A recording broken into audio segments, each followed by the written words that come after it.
Seperti Syekh Ahmad Dahlan pendiri Muhammadiyah. Itu Habib, Sayyid, keturunan Nabi itu. Ya kayak Haji Ahmad Dahlan, mendirikan Muhammadiyah 18 November 1912. Itu nama aslinya Muhammad Darwish. Sampai kemudian dikirim ke Mekah, belajar pada Syekh Ahmad Khatib Al-Minangkabawi. Itu keturunan Nabi. Syekh Kiai Haji Ahmad Dahlan bin Kiai Haji Abu Bakar, bin Kiai Ilyas, bin Kiai Sulaiman, bin Demang Jurang Juru Kapindo, bin Demang Jurang Juru Sapisan, bin Kiai Gerbak, bin Maulana Ishaq. Anak siapa? Jamaluddin Al-Akbar, Al-Husaini. Keturunan dari siapa? Ali Zainal Al-Kabir, keturunan Ali Zainal Abidin, keturunan Al-Husain. Al-Husain siapa? Adiknya Al-Hasan. Siapa Al-Hasan? Putranya Allah bin Abi Thalib radhiyallahu taala anhu, suaminya Fatimah Az-Zahra, putri Muhammad sallallahu alaihi wasallam. Ya, banyak. Dan ini ketika datang mengajak banyak nih yang menginspirasi nih, sampai dengan saya pernah cerita dulu kumpul hari Senin. Senin teman-teman sekalian, ya, berkumpul hari Senin 17 April 1905. Ya, di mana kumpulnya? Tuh, 13 Syawal. Di wilayah Tanah Abang, Krukut. 5 orang habaib kumpul di situ. Ya. Ada Habib Abdullah, Habib Syekhan, ya, dan seterusnya. Kumpul di situ. Apa yang dibicarakan oleh mereka? Mikirkan bagaimana caranya bisa mengatasi penjajahan. Dipikirkan oleh mereka sampai mendirikan Jamiatul Khair. Assalamualaikum warahmatullahi wabarakatuh. Muhammad sallallahu alaihi wasallam Muhammad wa ala ali sayyidina Muhammad. Ada video menarik sahabat santri untuk disimak bareng-bareng ya. Ustadz Hadi Hidayat akan menjelaskan tentang kitab yang sudah ditulis 200 tahun yang lalu, yaitu Sulam Taufik ya. Dalam kitab tersebut Ustadz Hadi Hidayat menjelaskan detail ya tentang nasab baginda Nabi besar Muhammad SAW. Kita tonton bareng-bareng ya. Tapi sebelum lanjut kepada videonya, buat Anda yang belum subscribe channel ini, jangan lupa subscribe ya, dan tombol loncengnya itu ditekan, biar setiap channel ini upload video terbaru, adalah orang pertama yang mendapatkan notifikasinya. Monggo disimak bareng-bareng keseluruhan isi video. Nanti di akhir video, kita reaksi bareng-bareng ya, tentang keistimewaan kitab ini. Ini deh videonya, silahkan.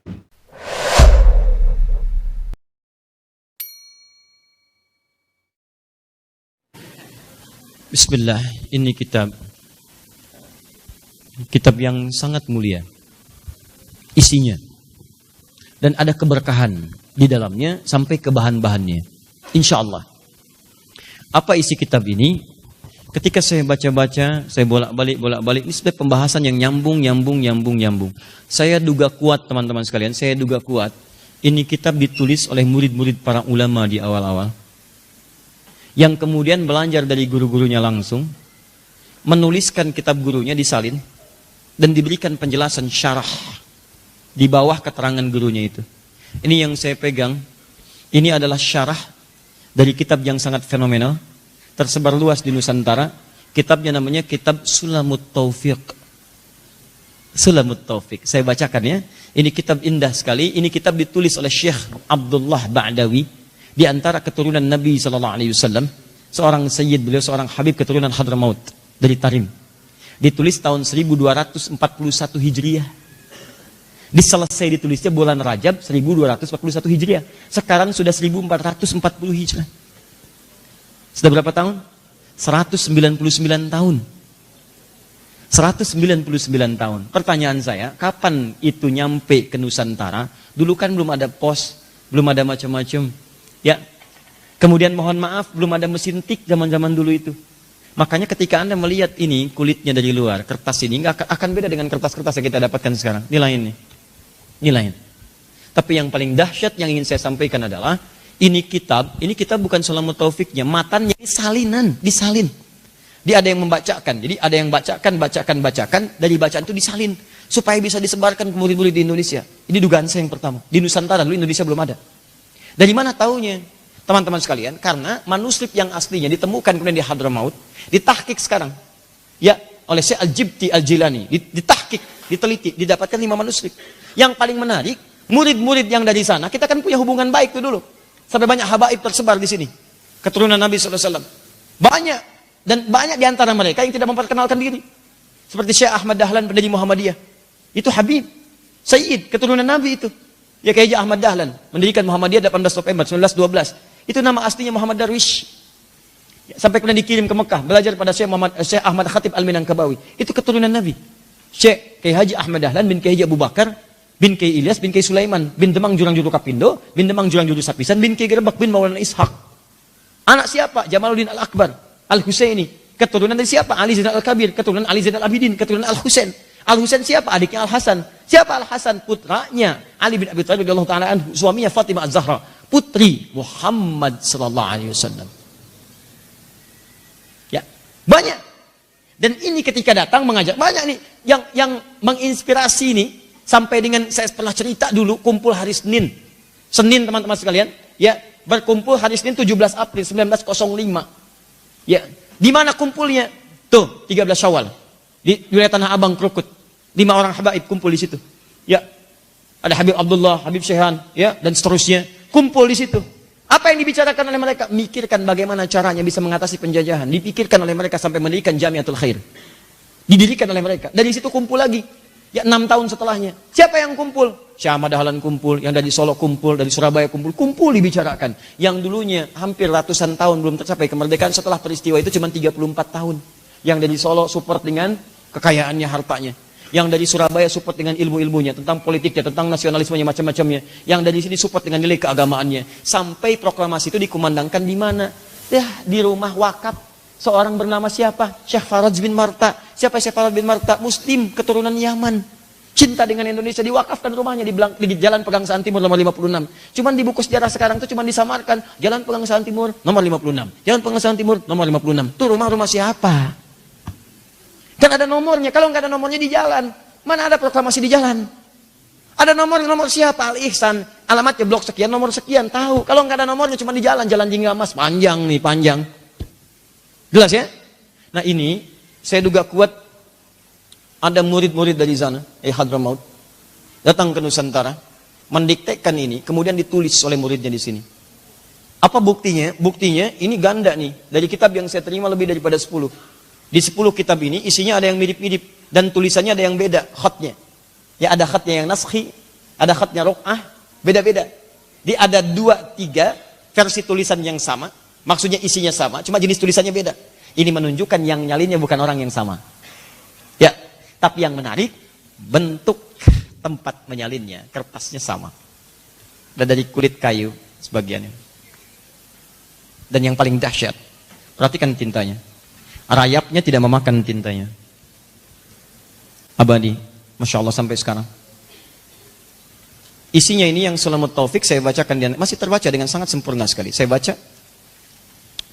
Bismillahirrahmanirrahim. Alhamdulillahirabbil alamin wa asyhadu an la ilaha illallah wahdahu la syarikalah wa asyhadu anna Muhammadan abduhu wa rasuluhu. Ya. Sallallahu alaihi wasallam wa ala alihi wa sahbihi wat tabi'in, amma ba'du, fa hadza juz'un latifun yassarahu Allah Ta'ala fima yajibu ta'allumuhu wa ta'limuhu wal 'amalu bihi lil khas wal 'am. Ini adalah setelah beliau menuliskan mukaddimahnya memuji Allah, bersalawat kepada Rasulullah SAW, beliau mengatakan ini bagian, ya, juz'un latifun, bagian yang sangat lembut, bagian yang ringan dari apa yang bisa saya tuliskan, di ketawaduan bentuknya, ketawaduan. Kemudian yassarahu Allah Ta'ala, Allah yang memudahkan saya untuk menuliskan ini. Masya Allah, tawadu sekali. Syekh Abdullah Al-Ba'alawi, Syekh Abdullah Ba'alawi, tawadu sifatnya. Ya, kalau bukan Allah yang kuatkan saya, nggak mungkin saya bisa nulis ini. Ya, seharusnya seperti itulah sifat-sifat para ustadz yang lainnya. Ya, dia merasa Allah yang kuatkan. Kemudian, fima yajibu ta'allumuhu wa ta'limuhu. Ini saya rumuskan, saya tuliskan dengan izin Allah, kemudahan dari Allah, tentang bab-bab yang wajib dipelajari dan diajarkan. Ya, ini kalau Anda baca kitab awal sampai akhirnya, ini sebetulnya bimbingan ringkas. Terutama bagi orang-orang yang sekarang sibuk. Di sini ada tentang tauhid, ada tentang fikih, ada taharah ringkas, ada bab fikih ringkas dan sebagainya. Ya, ini khulasanya. Nah, kemudian wal 'amalu bihi, dan untuk mengamalkannya lil khasi wal 'am, baik bagi kalangan khusus, maksudnya para ulama, ya, bisa silahkan telah lagi kitab saya. Mungkin ada catatan, mungkin ada yang kurang, mungkin ada tambahan di dalamnya, silahkan. Lil khas, kalangan khas, khawas, ya, ulama, asatidzah, habaib dan sebagainya. Wal 'am atau awam. Maksudnya kalau khas Anda pelajari itu untuk diajarkan, awam pelajari dari kalangan khas ini. Kalau Anda belum paham, datangi ustaz, datangin kiai, bahas kitab saya ini. Kemudian wal wajib ma wa'adallahu fa'iluhu bitsawab. Ada yang wajib itu, nah ini yang saya katakan, harusnya ada alifnya, ini enggak ada alifnya. Ini berarti disalin nih. Dibacakan, disalin. Ya, wal wajib, harusnya wajib ditulis alifnya hilang. Wal wajib ini biasa, dalam manuskrip biasa. Ya, nanti kadang-kadang ada tahqiq di bawahnya. Ini harusnya ada alif, ini begini, ini ada penjelasan. Ya. Ma wa'adallahu fa'ilahu bitsawab wa tawa'ada tarikahu bil iqab. Ya, beliau menjelaskan pertama, sedangkan wajib itu kata beliau, lihat, kata beliau, isi kitab ini berupa kewajiban. Anda harus pelajari karena ini wajib untuk kita. Sedangkan wajib itu kalau dikerjakan dapat pahala, kalau ditinggalkan dapat dosa. Apa artinya kata beliau ini? Saking pentingnya kitab saya ini, Anda jangan tinggalkan karena di sini banyak berupa kewajiban. Saya khawatir kalau Anda nggak kerjakan, Anda disiksa oleh Allah. Tapi kalau Anda kerjakan dapat pahala. Saya nulis kitab ini karena sayang dengan Anda. Kalau saya nggak sayang dengan Anda, nggak akan saya tulis. Saya takut Anda kena azab Allah. Saya takut Anda kena hukuman Allah. Karena itu ini saya tuliskan sebagai cinta saya kepada Anda. Tawadhu. Maka kemudian wasammaituhu, maka saya beri nama kitab ini Sulamat Taufiq ila mahabbatillahi ala tahqiq. Masya Allah. Jalan-jalan untuk mendapatkan, atau tangga sekarang sulam itu ya, tangga tahapan-tahapan untuk mendapatkan pertolongan Allah sehingga bisa meraih cintanya yang hakiki.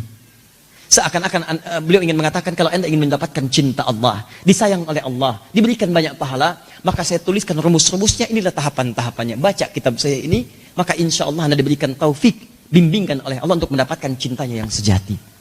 Sulamut taufiq ila mahabbatillahi ala tahqiq. Teman-teman, sekarang kitab ini terjemahannya sudah banyak menyebar. Tapi tidak banyak orang tahu siapa murid pertama di Nusantara yang menuliskan kitab ini. Inilah ada rekamannya. Di kalangan orang-orang pertama yang menuliskannya. Dan ada syarahnya. Dan syarah ini disebarkan saya yakin di ini tanah Jawa ini. Karena ini bawahnya bahasa Jawa. Bahasa Jawa bawahnya. Ya, Jawa yang dituliskan dengan huruf Arab. Dulu Belanda itu sengaja kemudian melarang bahasa-bahasa Melayu. Ya, karena bahasa Indonesia belum ada, Melayu dilarang digunakan sebagai bahasa resmi untuk terjemahan kitab, supaya orang Indonesia itu atau orang Nusantara dulu nggak pandai, nggak ngerti tentang persoalan-persoalan yang ada. Maka hanya boleh diterangkan dalam bahasa lokal atau bahasa Arab.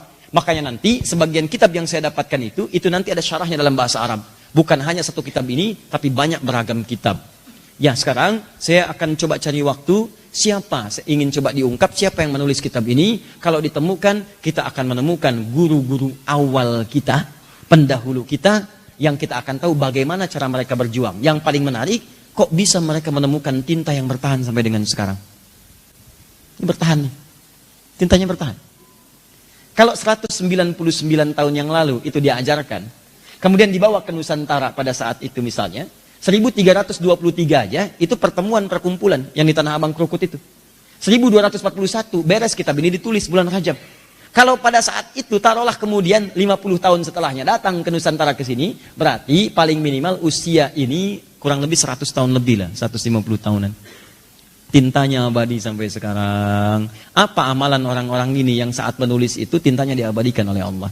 Itu yang coba kita gali, mudah-mudahan kita dapatkan hikmah di balik itu, yang insya Allah mudah-mudahan amal kita pun abadi sampai kembali kepada Allah Subhanahu wa Ta'ala. Sangat jelas sekali apa yang disampaikan oleh Ustadz Ahdi Hidayat ya. Beliau membongkar tentang kitab yang ditulis 200 tahun yang lalu, Sulamut Taufiq ya. Beliau juga menjelaskan bahwa pendiri Muhammadiyah yaitu Kiai Haji Ahmad Dahlan. Semoga apa yang disampaikan oleh Ustadz Ahdi Hidayat kembali membuat kita merenung ya. Memang zuriyah Nabi besar Muhammad SAW itu percaya, tidak percaya itu akan ada sampai yaumil akhir ya. Tetapi apabila ada orang yang mengaku-ngaku ya, tetapi tingkah lakunya, tata kramanya, cara berbicaranya itu tidak mencerminkan zuriyah Nabi, itu bisa dipertanyakan ya. Apakah benar kamu itu zuriyah Nabi? Karena tingkahmu itu seperti ini. Berbeda dengan yang disampaikan oleh Ustadz Ahdi Hidayat yaitu Kiai Haji Ahmad Dahlan ya. Beliau begitu berwibawa. Apabila berkata itu sangat lembut ya. Dan apa yang sudah dilakukan oleh Kiai Ahmad Dahlan itu untuk Indonesia itu jelas sekali.